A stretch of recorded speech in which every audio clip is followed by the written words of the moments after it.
আমি আসলে ঘুমাইতে পারি নাই, অনেকটা ক্লান্ত। গতকাল রাতে আমার প্রোগ্রাম ছিল পটুয়াখালী থেকে বয়ান শেষ করে আমি ফজরের নামাজ পড়েছি এয়ারপোর্টে। আমাদের বন্ধুবর কারি আবু রায়হান তো সেনেগাল থেকে আসছে, অনেকেই নিউজে দেখেছেন আপনারা। তা আমরা বন্ধু তো, আমি হাজারো বলার পরেও মানতে রাজি না যে আমার প্রোগ্রাম তো অনেক দূরে, একটু না ঘুমাইতে পারলে আমি অসুস্থ হয়ে যাব। আমি এতটুকু বুঝি, তুমি এয়ারপোর্টে আসবা, ভিতরে ঢুকবা, আমাকে রিসিভ করবা, সংবর্ধনা দিয়ে এয়ারপোর্টে যাব। আমিও 3-4 ঘন্টা, 8টায় বের হয়েছে, প্রায় সারাদিন 10টা 11টা 12টা পর্যন্ত আমরা এয়ারপোর্টে। ওখান থেকে সংবর্ধনা অনুষ্ঠান শেষ করি আমি আপনাদের উদ্দেশ্যে রওনা। এই জন্য আমি ঘুমাইতে পারি নাই, কিন্তু কথা যে বলতেছি আল্লাহ পাক তৌফিক দিচ্ছেন বলেই বলতে পারছি। এজন্য বেশিক্ষণ হয়তো বলা সম্ভবপর হবে না। যত যালিকাল কিতাবু লা রাইবা ফীহি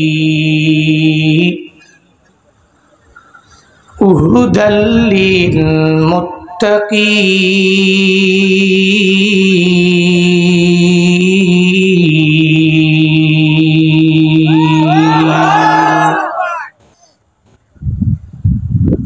الذين يؤمنون بالغيب ويقيمون الصلاة ومما رزقناهم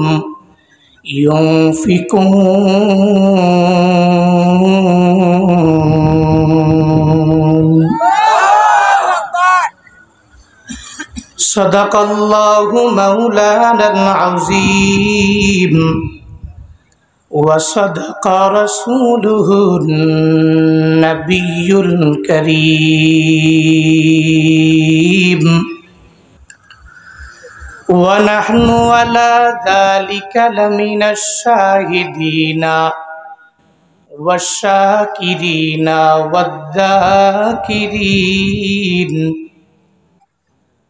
والحمد لله رب العالمين।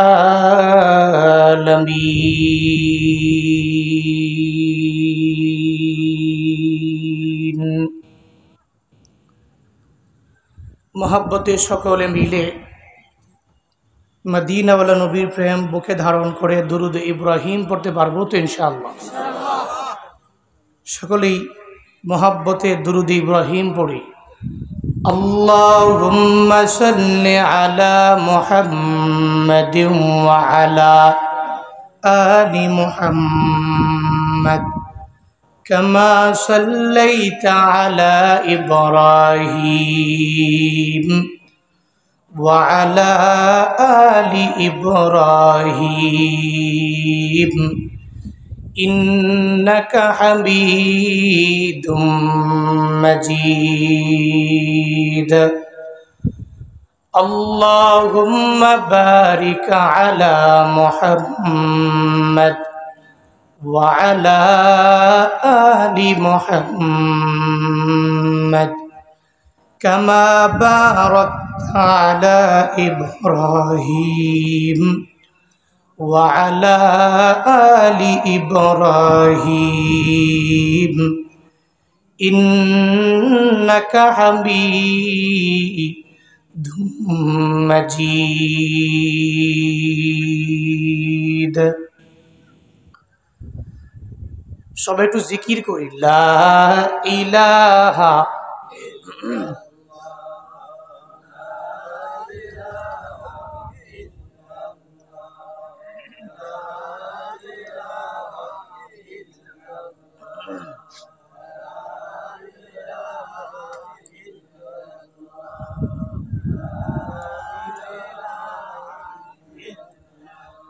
লা ইলাহা ইল্লাল্লাহ লা ইলাহা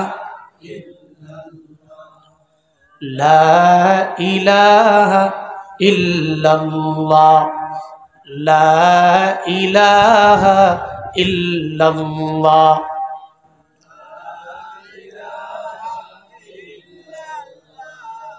লা ইলাহা ইল্লাল্লাহ লা ইলাহা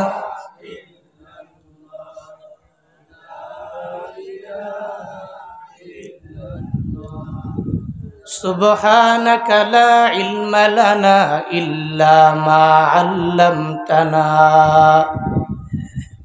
ইন্নাকা আনতাল আলীমুল হাকীম রব্বি শরহ লি সাদরি ওয়া ইয়াসসির লি আমরি ওয়াহলুল উকদাতাম মিন লিসানি ইয়াফকাহু কওলি রব্বি জিদনি ইলমা রব্বি জিদনি ইলমা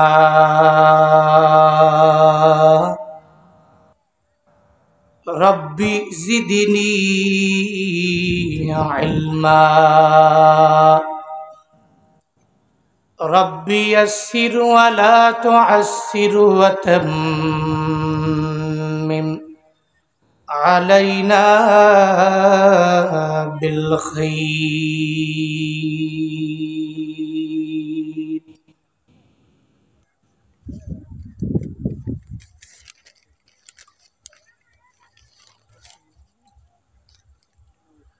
ঐতিহ্যবাহী আলীগ্রাম পশ্চিমপাড়া সমাজ যুব সম্প্রদায়ের উদ্যোগে আয়োজিত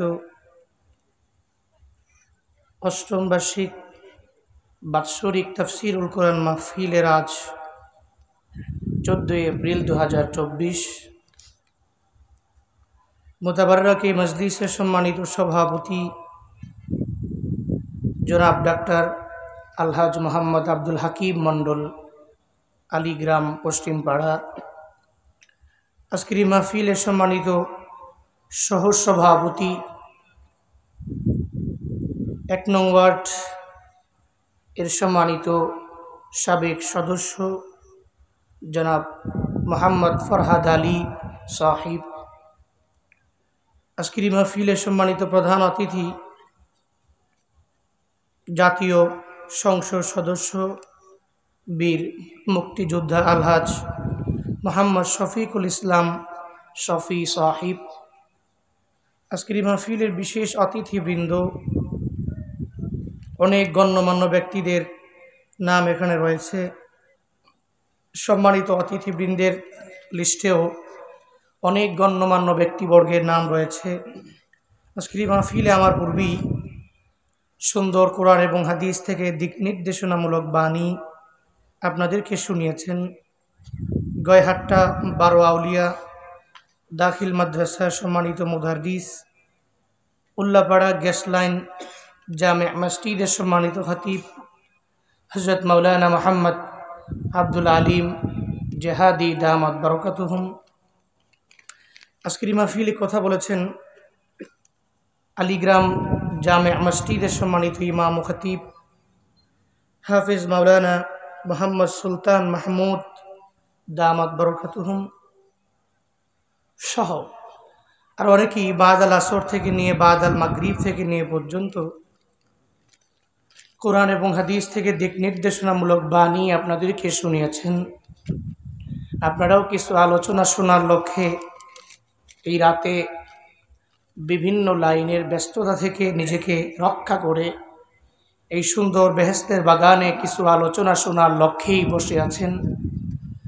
শুরুতে আমাকে একটু উচ্চ কণ্ঠে উচ্চ আওয়াজে জবাব দিবেন, মুতাবাররাক এই মজলিস পেয়ে আপনারা খুশি না বেজার? আর একটু আওয়াজ করে বলবেন, খুশি না বেজার? কি একটু একটু খুশি না বেশি খুশি? এরকম ওয়াজ মাহফিলগুলো আমাদের এলাকার জন্য একটা রহমত। এই যুবকের আগে টাকা দিয়া গান করতো, এখন গান করে না, এখন ওয়াজ দেয়। এটা বড় সৌভাগ্যের কথা। গানের প্যান্ডেলে বসলে সওয়াব না গুনাহ? বলেন। এরকম ওয়াজ মাহফিলে বসলে সওয়াব হবে না গুনাহ হবে? যতক্ষণ থাকবেন আপনার দ্বারা যদি কোনো সওয়াব না হয়, অন্তত পক্ষে 2-2.5 ঘন্টা 3 ঘন্টা এক নাগাড়ে বসলে এই মজলিসে ছোট্ট থেকে ছোট্ট সগীরা কাবিরা গুনাহ হবে না? হবে না। এই জন্য এই মজলিসগুলো বড্ড দামি। আর আপনাদের জন্য এই যুবকেরা অক্লান্ত পরিশ্রম করে আয়োজন করেছেন। আমি মুসাফির হিসাবে দোয়া করি আল্লাহ এই যুবকদেরকে দুনিয়া এবং আখেরাত উভয় জগতে কল্যাণকামীদের অন্তর্ভুক্ত বানিয়ে দেন। সকলেই পড়ি আমিন। আর একটু আওয়াজ করে পড়বেন আমিন। আল্লাহ পাকের দরবারে লাখো কোটি শুকর আদায় করি যে আল্লাহ পাক আমাদেরকে এই ফিতনা ফাসাদের জামানায় বিভিন্ন ফিতনা থেকে ফারেক করে দুনিয়ার ঝামেলার দিকে মুহতাজ না করে রহমাতুল লিল আলামিনের হাদিসের ভাষ্য মতেই বেহেশতের বাগানে আসার বসার, কিছু বলার এবং শোনার মতো তৌফিক দান করেছেন। ওই রবের দেওয়া জবান দিয়ে, রবের দেওয়া শক্তি দিয়ে, রবের শেখানো কালিমাতুশ শুকর সকলে প্রাণ খুলে মন উজাড় করে চিল্লায় একবার করে সমস্বরে পড়ি আলহামদুলিল্লাহ। সকলেই আমার সাথে পড়ুন আলহামদুলিল্লাহি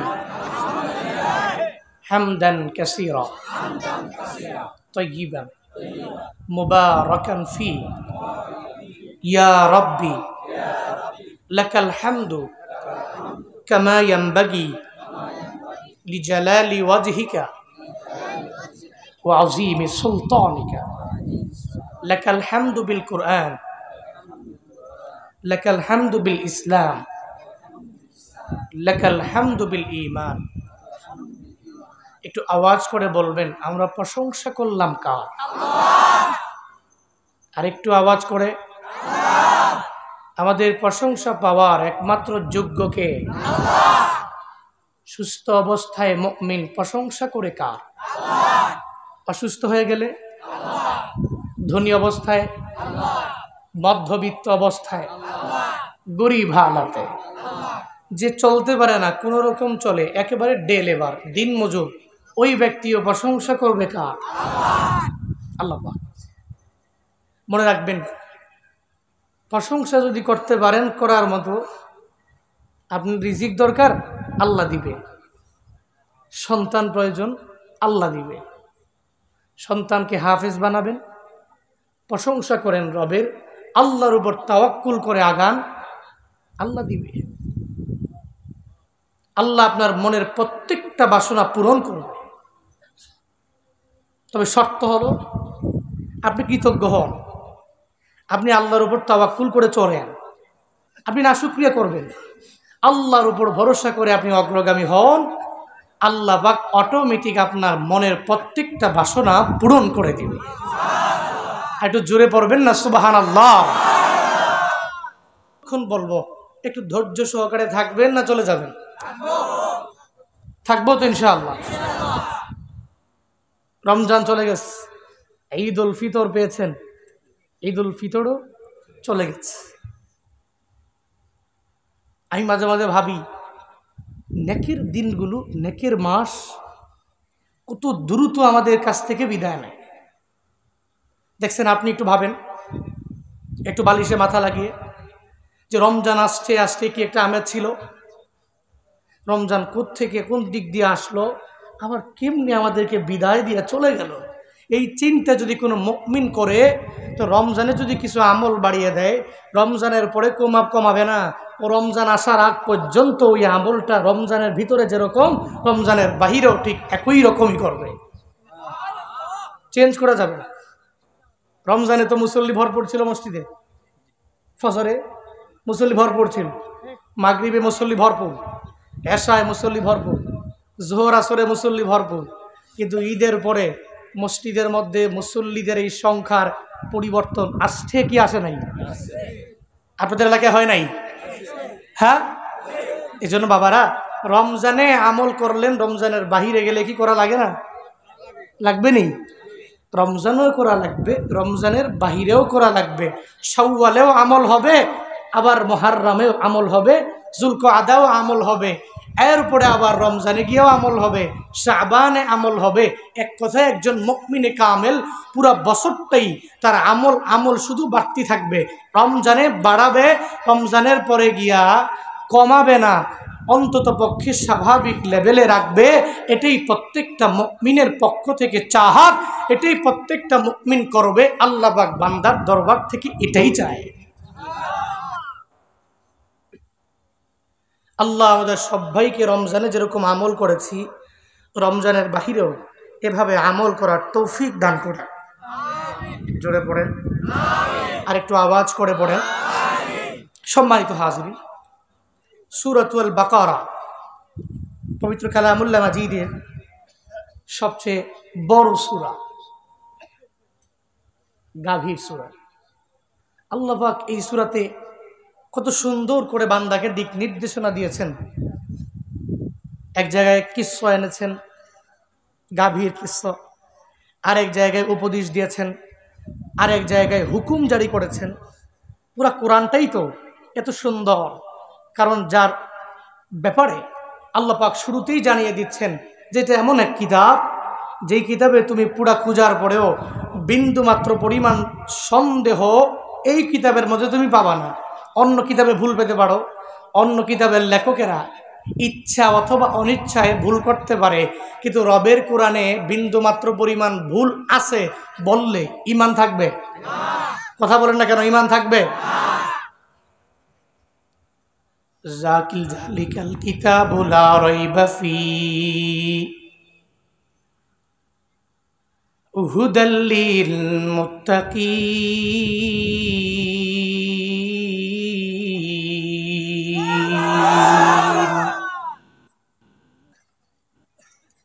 আল্লাহ বলেন সূরাতুল বাকারার 2 নম্বর আয়াতে আল্লাহ পাক জানায় দেয়, ও বান্দা এটা এমন এক কিতাব যেই কিতাবের মাঝে বিন্দুমাত্র পরিমাণ কোনো সন্দেহ কেউ করতে পারবে না। মুত্তাকিদের জন্য বড় হেদায়াত আমি রবের এই কোরআন আমি আল্লাহ নবীর উপরে নাজিল করে জানায়া দিলাম। লৌহে মাহফুজে ছিল পুরা কোরআনটা।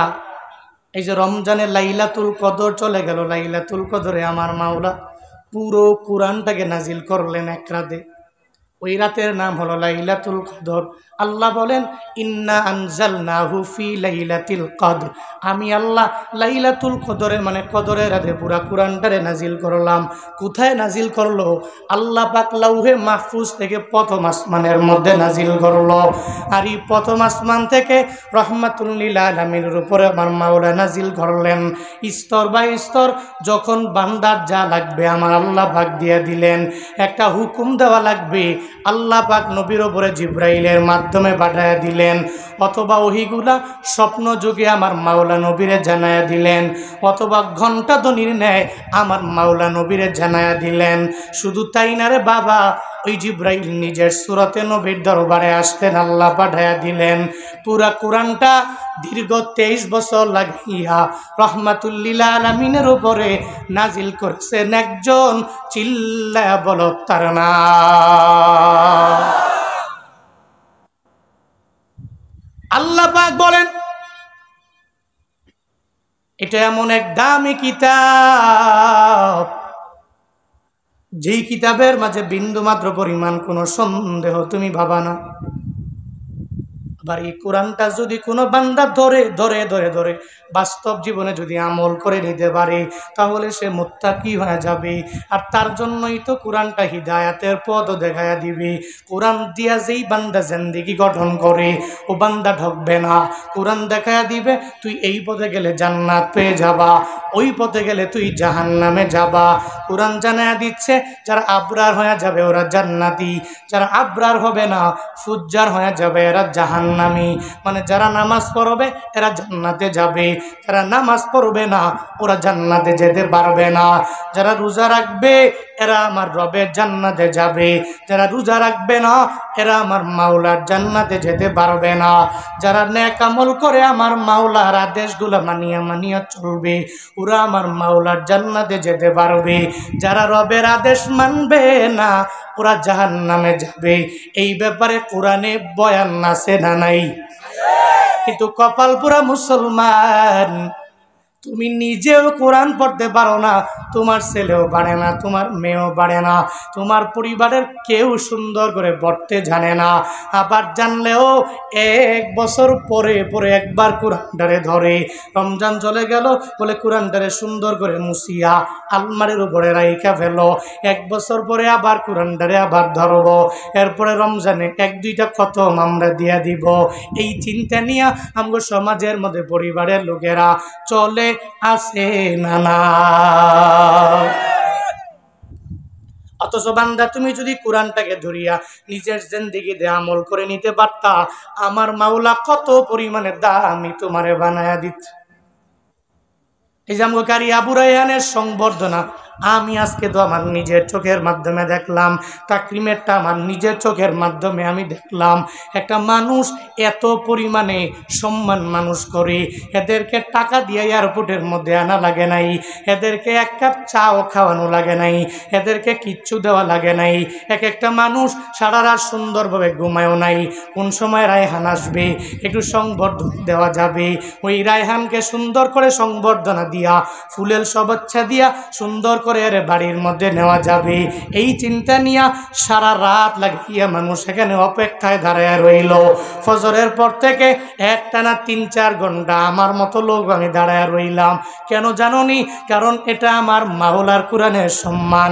আল্লাহর কোরআন যদি তুমি তোমার সিনার মধ্যে ঢুকায় নাও, অথবা এই কোরআন দ্বারা যদি নিজের জিন্দেগিটা বাবা তুমি গঠন করে নিতে পারো, মনে রাখবা আল্লাহর কসম একবার, আল্লাহর কসম 2 বার, 100 বার বলতে পারি যে কোরআনে কোনো সন্দেহ নাই।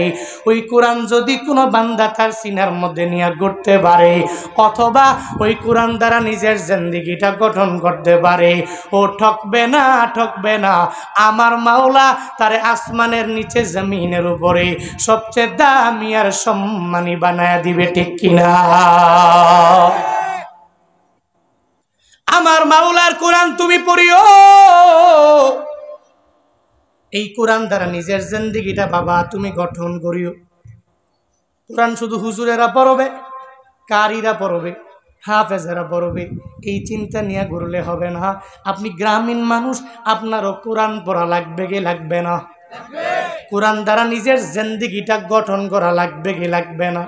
মনে রাখবেন আমগো মেম্বারেরা, আমগো চেয়ারম্যানেরা, আমগো মেম্বার অফ পার্লামেন্টেরা, আমগো লিডারেরা, আমগো নেতারা যদি আমার মাওলার কোরআনটাকে সামনে নিয়া আল্লাহর কোরআনটা যেমনে যেমনে বলল ওইভাবে যদি মানিয়া সুন্দর করে নিজের সমাজটাকে প্রতিষ্ঠিত যদি করতে পারত, একটু যদি নিজের সমাজের মধ্যে বিচারটা যদি কোরআন দিয়া করতে পারত, তাহলে খোদার কসম করে বলি আমার এই সমাজের মধ্যে দুর্নীতি থাকতো না, জেনা থাকতো না, অন্যায় থাকতো না, একটা মানুষ আর একটা মানুষের উপর জুলুম করতে পারতো না, ঠিক কিনা? পারতো না। যদি আমগো দেশের বড় বড় লিডারেরা আল্লাহর কোরআনটাকে সামনে নিয়ে বিচার করে, কোরআনের বিচার কি? জেনা করছো তেরে 100 বেত্রাঘাত দাও, কিন্তু এই বিচার কি আমগো সমাজে আছে? কেউ করলে আর চাকরি থাকবে? কথা বলো না কেন? বলো তো সাহস কত বড়, সাহস কত বড় এক কোরআনের বিচার নিয়ে আসছে গ্রামে। ওরে বাপ রে বাপ, মাতবর ভয়ও করে না। ওদিন আমার এলাকায় জেনাকার জেনাকারিনী হাতে নাতে ধরা, মাঝে মাঝে ধরা খায় না, ওই যে বারবার বারবার কিরে খালি ভাবি ভাবি কয়, খালি বারবার খালি ঘরে যায়। ওই পাড়ার লোক খালি ভাবির কাছে বারবার কি, ভাবির জামাই তো বিদেশ নাই, দেশে নাই, এ তো বিদেশে, কিন্তু ওই পাড়ার লোকটা বারবার কেন ঘরে আসে? যুবক পোলাবান আছে না কিছু দুষ্টু, হে আবার গোপনে গোপনে গোপনে গোপনে ফলো করে, তুমি যাও কই, তোমার আমি ধইরেই ছাড়ব। তো 1 দিন 2 দিন 3 দিন 4 দিন, চুরের 10 দিন, হ্যাঁ চুরের কয় দিন, আর গৃহস্থের এবার প্রতিদিন প্রতিদিন আকাম কুকাম করে। যুবক 2-3 জন মিলে খালি ফলো করে। ধরা যখন খেয়ে ফেলছে কয় আমি তো কিছু করি নাই, কয় ভিডিও করছি তো। তো আমি আমার বাবাকে জিজ্ঞেস করলাম, বাবার এলাকার মাতবর তো, এলাকার সমস্ত লোক নিয়ে বসছে। আমি বললাম বিচার কি করছেন? করছি একটা। আমি কই 100 বেত্রাঘাত দিছেন? চাকরি থাকবে?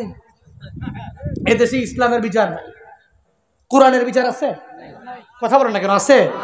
যদি কোরআনের বিচার থাকতো তাহলে এদেশে আর জেনাকারিনী থাকতো না, দুর্নীতি করতো না।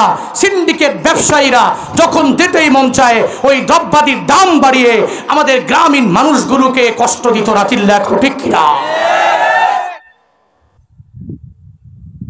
সিন্ডিকেট করে আছে না ব্যবসায়ীরা, কয়দিন পরে পরে দ্রব্যের দাম বাড়িয়ে দেয়। ওরে দাম কি জানো? কয়টার চাহিদা একটু বেশি, দাম বাড়াও। এবার গ্রামের লোকেরা খাইলে খাক, না খাইলে মরুক, এদিকে এদের দেখার টাইম নাই। এরা মনে করে ধনীরা বাঁচবে, খাবে, চলতে পারলেই হলো। কিন্তু এই সাধারণ মানুষগুলোর কথা একবার চিন্তা করলেন না? আপনি যে দ্রব্যাদির দামটা বাড়িয়ে দিলেন, এ মানুষগুলো খাবে কি, চলবে কি করে? এদের ঘরে চুলার মধ্যে আগুন জ্বলে না। তাহলে আপনার মতো সিন্ডিকেট ব্যবসায়ী, এই ব্যবসায়ীগুলো যদি একটা একটা ধইরা যদি কোরআনের বিচার করা হতো, ইসলামের ধর্মের ওমর ফারুকের জামানার বিচার যদি করা হতো, তাহলে এই সিন্ডিকেট ব্যবসায়ীরা প্রতি 1 মাস পরে পরে পেঁয়াজের দাম বাড়াতো না, আলুর দাম বাড়াতে পারতো না, বিভিন্ন দ্রব্যাদির দাম এরা বাড়াইতে পারতো না। কোরআন বিচার করেন, সুন্দর করে এর দ্বারা জিন্দেগি গঠন করেন, তাহলে দেখবেন ও জায়গায় শান্তি। নবীজি কোরআন দিয়া রাষ্ট্র চালায় নাই? চালায় নাই? আবু বকর রাদিয়াল্লাহু আনহু চালায় নাই? ওমর ফারুক আজম চালায় নাই? উসমান রাদিয়াল্লাহু আনহু চালায় নাই? হযরতে আলী চালায় নাই? এরা এমন ভাবে চালিয়েছেন, কোরআন দ্বারা চালিয়েছেন। এজন্য এদের সময়গুলো সুন্দর। আর জন্মটা ওই যুগে হলো তো মনে হয় আমাদের কতই না ভালো হতো, যারা নবীর হাতে গড়া ছিল। সুবহানাল্লাহ পড়বেন না? আল্লাহ আমাদের সবাইকে বুঝ দান করেন, হিদায়াত নামক দৌলত দান করেন। রাগ করেছেন? কষ্ট পেয়েছেন? আল্লাহ পাক বলেন, আমি আল্লাহ এমন একটা কোরআন বান্দার উপর নাজিল করে দিলাম, নবীর মাধ্যমে পুরা দুনিয়ার মধ্যে আমি মাওলা ছড়াইয়া দিলাম। কোরআন এমন একটা দামি কিতাবের নাম, ওই কিতাব যদি কেউ ধরে পড়ে মানে ওই বান্দা অটোমেটিক কামিয়াবি হয়ে যাবে। মুত্তাকিদের জন্য বড় হেদায়াত। আল্লাহ পাক সূরা বাকারার ৩ নম্বর আয়াতের মধ্যে জানায়া দেয়, মুত্তাকি কোন বান্দারা হয়ে যাবে। জানুনি রে বাবা, শুধুমাত্র তোমার বাজারের মধ্যে গিয়া যদি তোমার গেঞ্জির পেছনে তুমি লাগায় রাখো আমার নাম হলো মুত্তাকি, আমি দামি মুত্তাকি হয়ে গেলাম, ইমানদার হয়ে গেলাম, এটা শুধুমাত্র গেঞ্জির মধ্যে লাগায় রাখলে হবে না। মুত্তাকি হওয়ার জন্য কিছু গুণে গুণান্বিত হওয়া লাগবে কি লাগবে না? লাগবে কি লাগবে না? মুত্তাকি হওয়ার জন্য এবার আল্লাহ পাক জানায়া দিলেন তোমার কি কি হওয়া লাগবে। 1 নাম্বার, আল্লাযীনা ইউমিনুনা বিল গায়ব। আমরা আল্লাহরে দেখলাম না, দেখছি নাকি? আমি দেখছি, আপনারা দেখছেন? আল্লাহকে কেউ দেখি নাই। পুরো দুনিয়ার কোন লোক আমার মাওলাকে দেখে নাই। বর্তমান জামানার কেউ দেখে না। আল্লাহকে দেখি নাই, এর উপরে আমার মাওলারে না দেখিয়া আল্লাহ আছে না নাই এটা বিশ্বাস করে কি করি না? আল্লাহ যে আছে, পরিপূর্ণ মওজুদ আছে, এটা পরিপূর্ণভাবে বিশ্বাস করে নিলাম। আল্লাযীনা ইউমিনুনা বিল গায়ব, এটা হলো গায়বের প্রতি ঈমান। আমি দেখি নাই, না দেখিও আমার মাওলার প্রতি ঈমান এনে নিলাম, গায়বের প্রতি ঈমান এনে নিলাম। মানে আল্লাহকে দেখলাম না, আমার মদিনাওয়ালা নবীরে দেখি নাই, এরপরেও নবীর প্রতি পরিপূর্ণ ঈমান এনে নিলাম। শুধু তাই না রে বাবা, সাহাবায়ে কেরাম দেখি নাই, এরপরে এদের প্রতি প্রেম অন্তরের মধ্যে এত পরিমাণে বেশি নিয়ে ঘুরলাম। শুধু তাই না, আমরা তো ফেরেশতাদেরকে দেখলাম না, এরপরে এদের প্রতি ঈমান এনে নিলাম। আমরা তো আসমানি অন্যান্য কিতাব সমূহ দেখলাম না, এরপরে এদের প্রতি এগুলার প্রতি ঈমান আনলাম। আমরা তো এতটুকু জানি যে আমাদের মরণের পরে আমার মাওলার দরবারে দাঁড়ানো লাগবে। ওই রবের দরবারে হিসাবের কাঠগড়ায় দাঁড়াইয়া আমার মাওলাকে সব ব্যাপারে হিসাব দেওয়া লাগবে। এটা তো দেখা যায় না, এরপরেও না ঘটনা দেখিয়া ঈমান আনলাম। যারা আনবে এরা মুত্তাকি, ঘোষণা আমার না, ঘোষণা কার?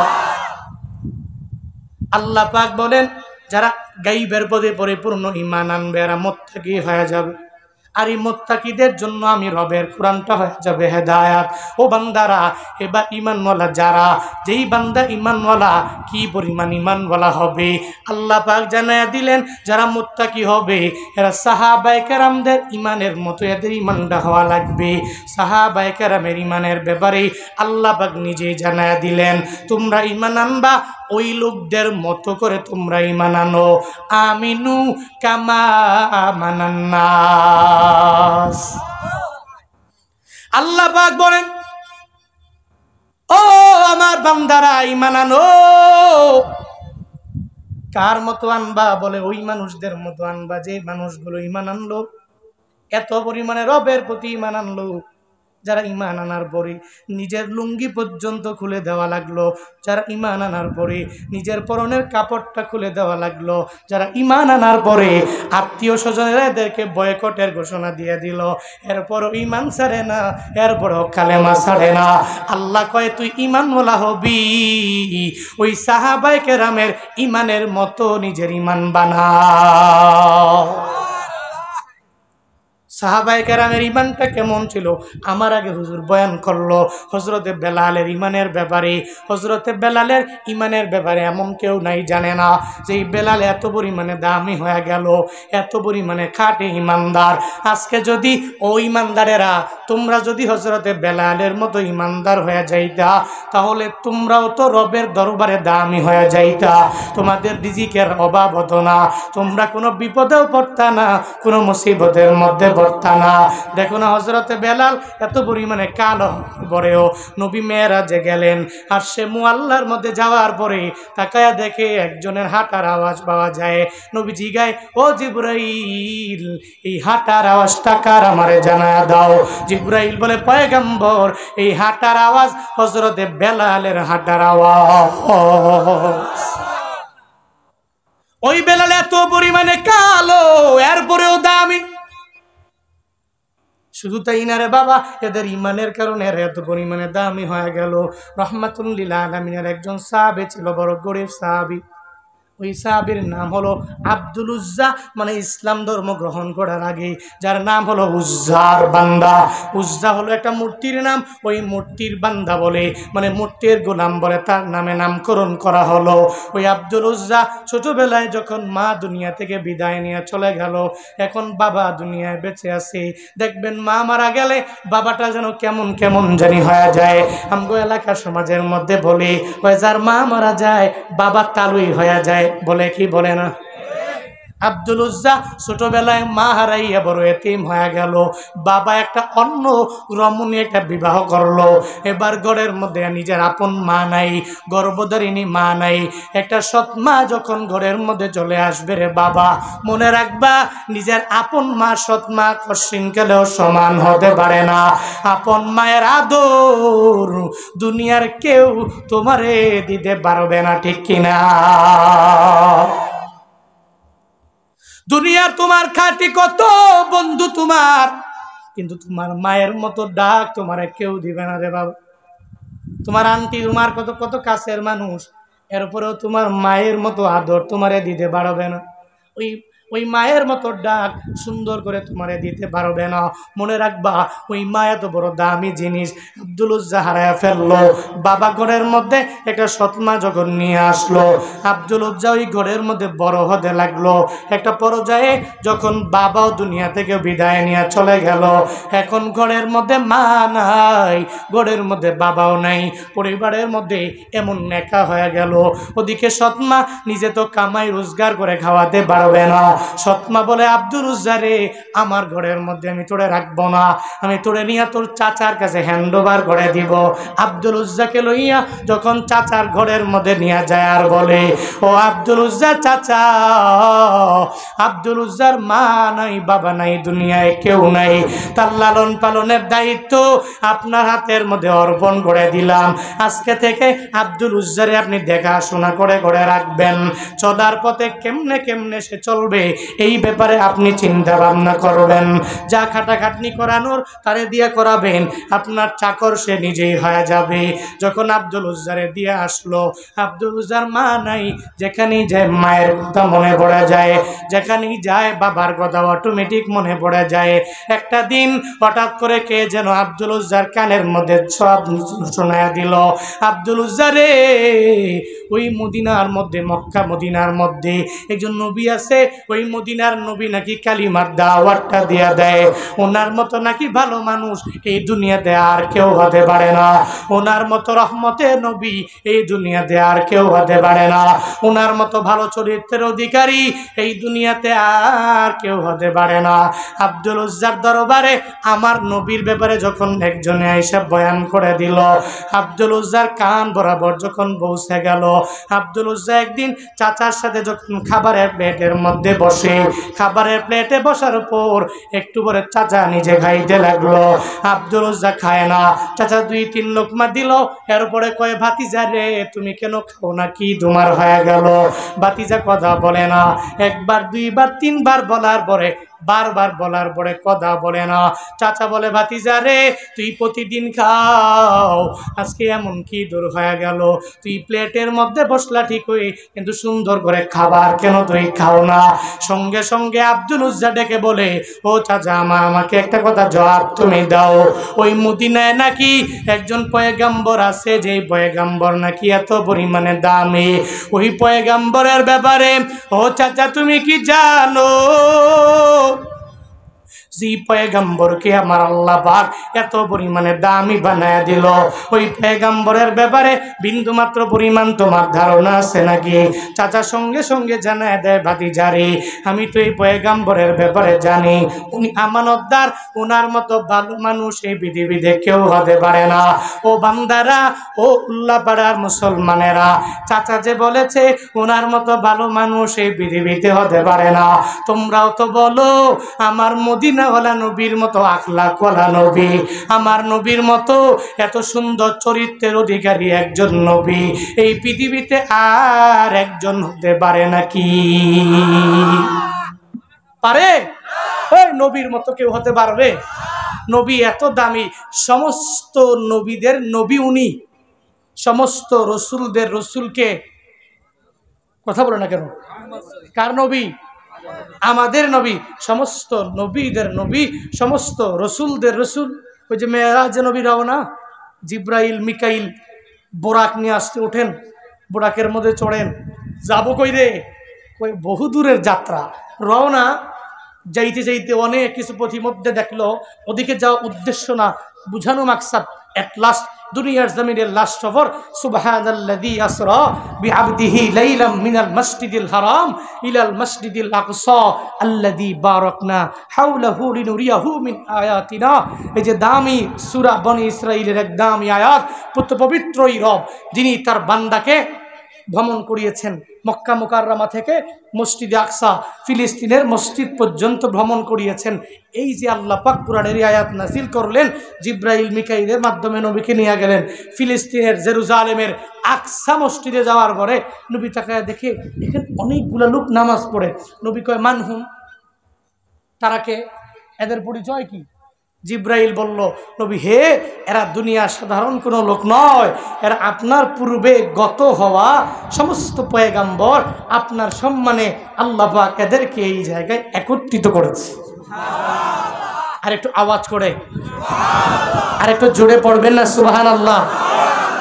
আপনার সম্মানে সমস্ত পয়গাম্বরদেরকে এই জায়গায় একত্রিত করা হয়েছে। তো কি করব এখানে? এখানে 2 রাকাত নামাজ পড়তে হবে। ঠিক আছে, তাহলে সফ কাতারে কাতারে কাতার করে দাঁড়িয়ে যাই। কয় না হে নবী, না, আল্লাহ যে আপনার এত পরিমাণে দামি বানাইছে, এই সমস্ত নবীরা আপনার পিছনে আজকে একতেদা করবে। একজন নবী পয়গাম্বর রসুল সামনে যাবে না, আপনি সামনে যাবেন, আপনি ইমাম হবেন। আজকে এই মুসল্লায় আপনি দাঁড়িয়ে জেরুজালেমের আকসা মসজিদে আপনি নেতা হবেন, কারণ আপনি হচ্ছেন ইমামুল মুরসালিন, সমস্ত রসুলদের ইমাম। চিল্লায় একবার পড়া যাবে না মারহাবা? আরো জোরে পড়া যাবে না মারহাবা? আপনি দামি, সমস্ত নবীদের নবী। চাচা কি কয় আব্দুল উজ্জারে শুনছি, ওনার ব্যাপারে শুনছি, ওনার মতো ভালো মানুষ পৃথিবীতে আর কেউ হতে পারে না। ভালো মানুষ, এতটুকু বুঝি, এতটুকু জানি আমি। তো কি বলতে চাও বলো? তুমি খাবারের প্লেটে আমাকে এই কথা জিজ্ঞেস করলে কেন? আব্দুল উজ্জা নিজে চাচারে জানায় দেয়, চাচা আমার, ও চাচা, ওই নবীরে চিনেন নাকি? বলে আমি নাম শুনেছি, ওনার ব্যাপারে আমি এতটুকু জানি, ওনার মতো ভালো মানুষ আর দুনিয়ায় কেউ হতে পারে না। তো চাচারে ওই নবী একটা কালিমার দাওয়াত দেয়, ওই কালিমাটা একটু পড়বেন নাকি? পড়লেও তো আমরা বড় দামি হয়ে যাব। আরো জোরে। চাচারে যদি ওই কালিমা পড়তে পারেন আপনি দামি হয়ে যাবেন, আমিও দামি হয়ে যাব। চাচা কয় না না, আমাদের ধর্মের মধ্যে চুন কালি মারিয়া আমরা ওনার ধর্মে যেতে পারি না, ওনার কালিমাও পড়তে পারি না। আমরা আমাদের মূর্তি পূজা করব, আমরা লাত মানাদের পূজা করব, আমরা এক আল্লাহর ইবাদত করতে পারি না, তুমিও পারবা না, আমরা ওই লাইনে যেতে পারি না। আব্দুল উজ্জার মনে তো ওই নবীর প্রেম অটোমেটিক অন্তরের মধ্যে জেগে গেছে। মনে রাখবা, আল্লাহ যে বান্দারে হিদায়াত দিয়া দেয়, ওই বান্দাকে পৃথিবীর কোনো অপশক্তি মিলা হেদায়েতের লাইন থেকে দূরে রাখতে পারে না। মাঝে মাঝে দেখবা মানুষের উপর জুলুম করার পরেও, নির্যাতন করার পরেও এর মুখ থেকে, জবান থেকে আল্লাহু আকবারের ধ্বনিটাকে বিদরিত করা যায় না। এই যে মাঝে মাঝে আমগো আলেমেরা যাদেরকে বন্দি করে রাখা হলো, নির্দোষ ওলামায়ে কেরাম যারা এখনো জেলখানার মধ্যে বন্দি করে রাখা হয়েছে, এদেরকে যখন ধরে, এদের উপরে বারবার যখন জুলুম করে, নির্যাতন করে, দেখবেন এদের জবান থেকে আল্লাহু আকবারের ধ্বনি যায় না, বরং এরা আদালতের সামনে দাঁড়াইয়া আমার মাওলার ব্যাপারে স্লোগান দেয় আল্লাহু আকবার। কেন দেয় জানোনি? কারণ যাদের অন্তরের মধ্যে আমার মাওলা হিদায়াত দিয়ে দিল, দুনিয়ার কোনো অপশক্তি এদেরকে ইসলাম থেকে, হিদায়াত থেকে দূরে সরাতে পারে না। ঠিক কিনা? আব্দুল উজ্জা জানায়া দিল, ও চাচা আমার অন্তরের মধ্যে কি চলছে জানেননি? আপনি কালিমা পড়বেননি বলে আমি পড়বো না, কিন্তু ওই নবীর প্রতি একটা প্রেম আমার অন্তরের মধ্যে জেগে গেল। আমার একটু মন চায় একটু কালিমা পড়ে আমি এদের দলভুক্ত হয়ে যাব। চাচা কয় না রে, এটা করলে তুই অনেক বড় ক্ষতিগ্রস্ত হয়ে যাবা। বলে না না, আমি একটু কালিমা পড়ে মুসলমান হয়ে যাব, ক্ষতিগ্রস্ত হলে ক্ষতিগ্রস্ত হয়ে যাব, অসুবিধা নাই, কালেমা পড়ে মুসলমান হলে নিজের বড় ধন্য মনে হবে। আব্দুল উজ্জা চাচার সামনে সঙ্গে সঙ্গে জোরে আওয়াজ করে জানায়া দিল, চাচারে আপনি কালিমা পড়লে পড়েন না, পড়লে নাই, আপনি ঈমান আনলে আনেন না, আনলে নাই, আমি ভাতিজা হইয়া আপনার সামনে খানার প্লেটের মধ্যে আমি জানায়া দিলাম লা ইলাহা ইল্লাল্লাহু মুহাম্মাদুর। আব্দুল উজ্জা কালেমা পড়ে পড়ে মুসলমান হয়ে গেল। এবার চাচার মাথা গরম নাকি ঠান্ডা? ওই গরম না ঠান্ডা? চাচা কয় কি ব্যাপার? আমি তোমারে খাওয়ালাম, আমি তোমারে পড়ালাম, সমস্ত কিছু আমি তোমাকে পরিপূর্ণভাবে আমি দিয়ে দিলাম, কিন্তু এরপরেও কি ব্যাপার, কি এমন হয়ে গেল? তুমি কেমন হয়ে গেছো? তুমি কালেমা পড়ে মুসলমান হয়ে গেলা, এখন তো আমার পক্ষ থেকে তোমারে আর কিচ্ছু দেওয়া হবে না। আব্দুল উজ্জার উপরে এবার জুলুম করবে, নির্যাতনের স্টিম রোলার চালাতে হবে। আব্দুল উজ্জা জানিয়ে দেয়, ও আব্দুল উজ্জা, তুই কালেমা পড়ে মুসলমান হয়ে গেলা, এবার তুই আমারে আর চাচা বলবা না, আমার আঙ্কেল বলে পরিচয় দিবা না, তুই আমার ধর্মের আজকে থেকে কেউ না, আমিও তোর ধর্মের কেউ না, তুই আমার বাড়ি থেকে বের হয়ে যাবা, তবে বের হয়ে যাওয়ার আগে তোর পরনের মধ্যে যত কাপড় আছে সব আমারে খুলে দেওয়া লাগবে। যখন এই কথা বলে সঙ্গে সঙ্গে বলে কালেমা আমি একবার পড়ে নিলাম, আমার লাইফের যা কিছু দেওয়ার আমি সব আমি দিয়ে দিতে পারি। আব্দুল উজ্জা জানা দেয়, ও চাচা আমার, এই দুনিয়াতে আমার মা নাই, বাবাও নাই, আমি মা হারাইয়া বাবা হারাইয়া বড় এতিম হয়ে গেলাম, আমার টাকা নাই, আমি সুন্দর করে চলতে পারি না, ওই পরিমাণ অ্যাবিলিটি নেই, আপনার ঘরের মধ্যে আমি সুন্দর করে বড় হতে লাগলাম, আমি লালিত পালিত আপনার ঘরের মধ্যে হয়ে গেলাম, তবে চাচারে কালেমা পড়িছি একবার, আমি এই কালেমাকে উইথড্র করে নিতে পারবো না, আমার পরনের শত কাপড় আছে সব কাপড়গুলো আমি আপনারে আমার রবের কালেমার বদৌলতে আপনারে ফেরত দিয়া দিলাম।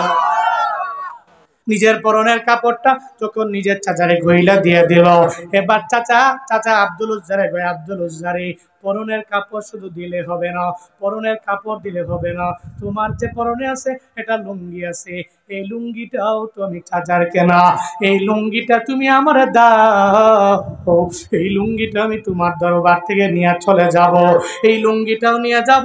যখন এই কথা বলে সঙ্গে সঙ্গে যুবক মানুষ 18 বছর বয়সী আব্দুল উজ্জা চোখের বাড়ি ফালায়া ফালায়া কান্না করে আর মাওলার দরবারে বলে, ও দয়ার মালিক, এই দুনিয়াতে আমার মা আমি ছোটবেলায় হারায়া ফেললাম, আমার বাবাও চলে গেল, এই দুনিয়াতে আমার কেউ নাই, আল্লাহ গো আমার চাচার ঘরের মধ্যে আমি লালিত পালিত হয়ে গেলাম। আজকে ঈমান আনার কারণে আমার চাচা আমারে বলল লুঙ্গিটাও খুলে দেওয়ার জন্য, তবে আমি যুবক মানুষ, এই লুঙ্গিটা খুললে আমি লজ্জাস্থান দেখতে পারবো না, আমার সতরের বড় ক্ষতি হয়ে যাবে, সতর ডাকা হবে না, আমার ফরজ তরক হয়ে যাবে। রে আল্লাহ, তুমি আমার জন্য এমন একটা জিনিসের ব্যবস্থা করে দাও আল্লাহ গো, যাতে করে আমি এই বড় বিপদ থেকে পরিপূর্ণ বাঁচতে পারি। আব্দুল উজ্জা আমার মাওলার দরবারে বারবার আবদার জানায়। ওদিকে চাচা আব্দুল উজ্জারে বলে, আব্দুল উজ্জারে ও ভাতিজা আমার, এতদিন পর্যন্ত তুমি আমার ধর্মের মধ্যে ছিলা, তুমি অনেক বড় দামি ছিলা, আমার কাছে তোমার প্রতি স্নেহ ছিল, আমি তোমারে মায়া করতাম, কিন্তু আজকে দেখে তুমি আমার ধর্মের কেউ না, আমার ধর্মের মধ্যে চুনকালি মাখিয়া তুমি এত বড় খারাপ হয়ে গেলা, আমার দল থেকে তুমি পরিপূর্ণ দূরে সরে গেলা। তবে বাতিজারে খুব দ্রুত তোমার পরনের লুঙ্গিটা আমারে খুলে দেওয়া লাগবে, যদি তুমি না দাও তাহলে তুমি কালিমাটাকে ছেড়ে দাও, তাহলে তুমি ঈমান ছেড়ে দাও, অল্প টাইম তোমারে দিয়ে দিলাম, এই অল্প টাইমে তুমি হয়তো কালিমা ছাড়বা, না হয় তোমার পরনের লুঙ্গি আমারে দিয়ে দিবা। আব্দুল উজ্জা বলে, আমি আমার কালিমা কশিন গেলেও ছাড়তে পারি না, জীবনে একবার কালেমা যারা পড়ে এই সাহায্য যারা পেয়ে যায়, মনে রাখবা এরা কশিন গেলেও কোনো জুলুমের ভয় পায় না, এরা নির্যাতনের ভয় পায় না, এরা জুলুমের স্টিমুলারের মধ্যে পড়ে গেলেও নিজের ঈমানটারে টাকার নিকট এরা বিক্রি করতে পারে না। ফিলিস্তিনি মুসলমানদের মতো নিজের ছেলে চলে যাবে, নিজের মেয়ে চলে যাবে, নিজের পরিবারের সব আত্মীয় স্বজনেরা সব এক এক করে বিদায় নিয়ে গেল, ঈমানের পথ থেকে এরা বিন্দু মাত্র পরিমাণ লাইন চ্যুত হতে পারে না, ঠিক কিনা? অটোমেটিক্যালি আব্দুল উজ্জা জানাইয়া দিল, চাচারে আমি আপনার বরণের লুঙ্গিটাও খুলে দিয়ে দিলাম। এবার লজ্জাস্থান থেকে নিজের হাত দিয়ে ধরিয়া যখন আব্দুল উজ্জা রওয়ানা, আব্দুল উজ্জা দৌড়াইয়া যখন নিজের সৎ মায়ের ঘরের মধ্যে যায়, সৎ মায়ের ঘরের মধ্যে যায় দরজার এক পাশে দাঁড়াইয়া ডাক দে, মা দরওয়াজা খুলো, আমি আব্দুল উজ্জা তোমার দরওয়াজায় আসলাম। একবার যখন ডাক দেয় সৎ মা দরওয়াজা খুলে না, আবার মায়েরা ডাক দেয়, এরপরেও মা দরওয়াজা খুলে না, আবার যখন ডাক দেয়, যখন আব্দুল উজ্জা সৎ মাটা সঙ্গে সঙ্গে ঘর থেকে বের হয়ে আসে, দরওয়াজাটা খুইলে দেখে আব্দুল উজ্জার শরীরের অবস্থা ভালো না, পরনের মধ্যে বিন্দু মাত্র পরিমাণ কোনো কাপড় নাই, উপরের কাপড় নাই, নিচের লুঙ্গিটা পর্যন্ত নাই। উলঙ্গ একটা ছেলেকে দেখিয়া সঙ্গে সঙ্গে দরওয়াজা বন্ধ করে নিল। আব্দুল উজ্জা সৎ মা ডেকে বলে, বিষয়টা আসলে তো বুঝলাম না, কেমন হয়ে গেল? ও আব্দুল উজ্জা, তোমার এই অবস্থা কেন হলো? কে তোমার এই অবস্থা করলো? আমারে জানায়া দাও। আব্দুল উজ্জা ডেকে বলে, ও মা আমার এই দুনিয়াতে আমি ছোটবেলা মা হারাইয়া ফেললাম, আমার বাবাও নাই, আমি বাবা মা হারাইয়া বড় এতিম হয়ে গেছি, আপনি আমারে ধইরা নিয়া আমার চাচার ঘরের মধ্যে দিয়ে আসলেন, ওই মুহাম্মদ নবীর প্রেমের মধ্যে বাদিয়া সাগরের মধ্যে আমি ডুব দিয়া আমি কালেমা পড়ে মুসলমান হয়ে যাওয়ার পরে আমার চাচা আমারে বলছে আমার পরনের লুঙ্গিটা পর্যন্ত খুলে দেওয়ার জন্য, আমার সব কিছু কেড়ে নিয়ে চলে গেল, আমার লুঙ্গিটা পর্যন্ত কেড়ে নিয়ে চলে গেল। মারে আমি আর এলাকার মধ্যে থাকবো না, তোমার ঘরের মধ্যে যদি কিছু ঢাকার জন্য থাকে আমি আব্দুল উজ্জারে দাও, আমি নিয়া বাড়ির দিকে রওনা হয়ে যাব নবীর দিকে, আমি আমার নবীর সাথে সাথে মোলাকাত করার জন্য রওনা হয়ে যাব। কয় আমার ঘরের মধ্যে আমি গরিব মানুষ, কিচ্ছু নাই, তোমারে ঢাকার জন্য দিতে পারবো না। কয় মারে এটা কম্বল কাতা থাকলেও তুমি আমারে দিয়া দাও। একটু পরে আব্দুল উজ্জা সৎমাটা এটা কম্বল যখন ঘরের মধ্য থেকে নিয়ে আসলো, এই কম্বলটাকে আব্দুল উজ্জা দুইটা ভাগ করে নিল। একটা ভাগ দিয়া নিজের লজ্জাস্থানটাকে ডেকে নিল। এবার উপরের অংশটা আবার যখন আর একটা অংশ দিয়া ডেকে ফেললো, আব্দুল উজ্জা ডেকে বলেন, ও মা আমার, আমারে বিদায় দাও, বিদায় দাও, বিদায় দাও।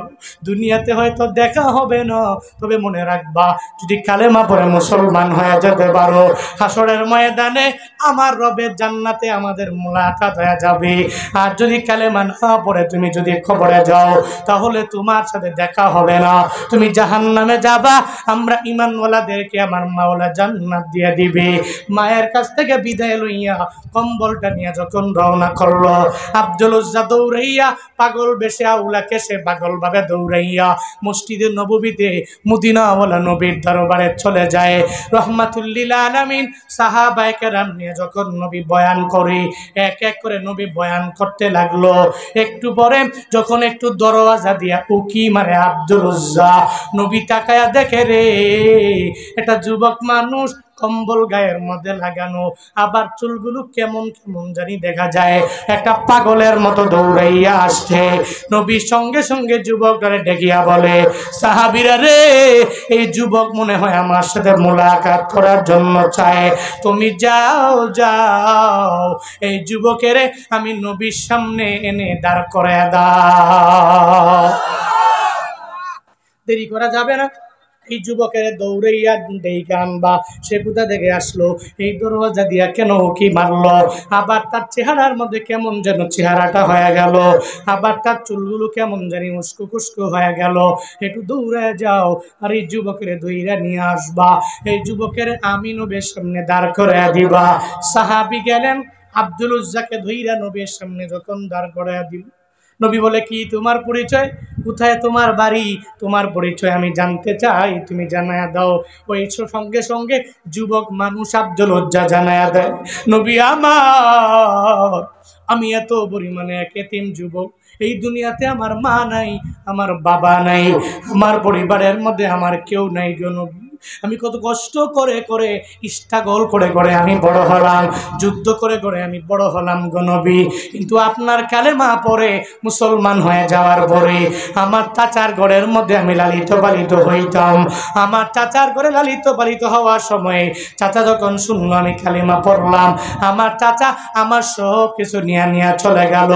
আমার পরনের লুঙ্গিটাও নিয়ে গেল, আমার বস্ত্র সব নিয়ে গেল। এখন আর আমার কিছুই নাই, আমার মা নাই, আমার বাবা নাই, আমার পরিবারের কেউ নাই, আমার পড়ার মতো কিছু নাই। কিন্তু আমি ঈমান এনেছি, আমি মনে করি এই দুনিয়াতে আমার মতো দামি কেউ হতে পারে না। যদিও আমার টাকা নাই, যদিও আমার বস্ত্র নাই, যদিও আমার পরনের লুঙ্গি নাই, তবে আমি মনে করি এই দুনিয়াতে ঈমানওয়ালারা আল্লাহ পাক এদের দামটা অটোমেটিক বাড়ায় দেয়। নবীর সামনে যখন আব্দুল উজ্জা একটু একটু করে যখন বারবার বারবার বলতে লাগলো, নবী চোখের বাণী ফালায় কাঁদি। আব্দুল উজ্জারে জানায় দেয়, আব্দুল উজ্জারে, কালেমা পড়ে মুসলমান হওয়ার পরে তুমি তোমার পরনের লুঙ্গিটা পর্যন্ত খুলে দিয়ে দিলা, তোমার পরনের পোশাকটা পর্যন্ত তুমি খুলে দিয়ে দিলা। আব্দুল উজ্জারে, এতদিন পর্যন্ত তোমার নাম আব্দুল উজ্জা ছিল, আগে তোমার নাম পরিবর্তন করা লাগবে। তুমি আমার মাওলার বড় প্রিয় হয়ে গেছো। তুমি তো দুনিয়ার কোনো মূর্তির বান্দা হতে পারো না, দুনিয়ার কোনো মূর্তি পূজক তুমি হতে পারো না, দুনিয়ার কোনো মূর্তিকেও তুমি মানতে পারো না। আজকে থেকে তোমার নাম আব্দুল উজ্জা থাকবে না, থাকবে না, থাকবে না। আমি নবী এতগুলো সাহাবায়ে কেরামের সামনে আমি তোমার ব্যাপারে ঘোষণা দিয়ে দিলাম রে আব্দুল উজ্জা, আজকে থেকে তোমার নাম আব্দুল উজ্জা থাকবে না। আজকে থেকে আল্লাহর দরবারে সবচেয়ে প্রিয় নাম হলো দুইটা, এক নম্বরে আব্দুল্লাহ আর এক নম্বরে হলো আব্দুর রহমান। আজকে থেকে তোমার নাম আব্দুল্লাহ জুলবাদাই। চিল্লা পড়া যাবে না মারহাবা, আর জোরে মারহাবা।